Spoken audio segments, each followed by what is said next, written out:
ಕರಾವಳಿ ಚಿತ್ರದ ಸುತ್ತ ಹಲವು ದಿನಗಳಿಂದ ನಡೀತಾ ಇದ್ದಂತಹ ಪೇಮೆಂಟ್ ಹಾಗೆ ಈ ಡಬ್ಬಿಂಗ್ ವಿವಾದಕ್ಕೆ ಇದೀಗ ನಟ ಪ್ರಜ್ವಲ್ ದೇವರಾಜ್ ತೆರೆ ಎಳೆಯೋಕೆ ಮುಂದಾಗಿದ್ದಾರೆ.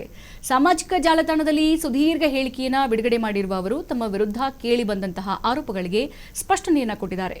ಚಿತ್ರದ ಬಗ್ಗೆ ಹಾಗೂ ನಿರ್ಮಾಪಕರೊಂದಿಗಿನ ವಿವಾದದ ಕುರಿತು ತಮ್ಮ ನಿಲುವನ್ನ ತಿಳಿಸಿದ್ದಾರೆ. ಈ ಎಲ್ಲಾ ಚರ್ಚೆಗಳ ನಡುವೆ ಕೊನೆಗೂ ಕೂಡ ಮೌನ ಮುರಿದಿದ್ದಾರೆ ನಟ ಪ್ರಜ್ವಲ್ ದೇವರಾಜ್. ಸಾಮಾಜಿಕ ಜಾಲತಾಣದಲ್ಲಿ ಪ್ರಕಟಿಸಿರುವಂತಹ ಹೇಳಿಕೆಯಲ್ಲಿ ತಮ್ಮ ಅನುಮತಿ ಪಡೆದೇ ಚಿತ್ರದ ಡಬ್ಬಿಂಗ್ ಅನ್ನ ಮಾಡಿಸಲಾಗಿದೆ ಅಂತ ಕೂಡ ಹೇಳಿದ್ದಾರೆ. ಪ್ರಜ್ವಲ್ ದೇವರಾಜ್ ಅವರ ಪ್ರಕಾರ ಚಿತ್ರದ ಸಂಭಾವನೆಯು ಸಂಪೂರ್ಣವಾಗಿ ಪಾವತಿಯಾಗಿರಲಿಲ್ಲ. ಡಬ್ಬಿಂಗ್ ಪೂರ್ಣಗೊಳಿಸೋಕೆ ತಾವು ಸಿದ್ಧರಾಗಿದ್ರು, ಅದಕ್ಕೆ ಅವಕಾಶನೇ ನೀಡಲಿಲ್ಲ ಅಂತ ಸ್ಪಷ್ಟಪಡಿಸಿದ್ದಾರೆ.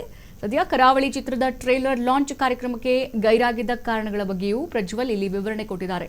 ಸಾಮಾಜಿಕ ಜಾಲತಾಣಗಳಲ್ಲಿ ಹರಿದಾಡ್ತಾ ಇದ್ದಂತೆ ತಮ್ಮ ದೈಹಿಕ ರೂಪ ಅಥವಾ ಸಿಕ್ಸ್ ಪ್ಯಾಕ್ ವಿಚಾರವೇ ಕಾರ್ಯಕ್ರಮಕ್ಕೆ ಬರೆದಿರೋಕೆ ಕಾರಣವಲ್ಲ ಅಂತ ಹೇಳಿದ್ದಾರೆ.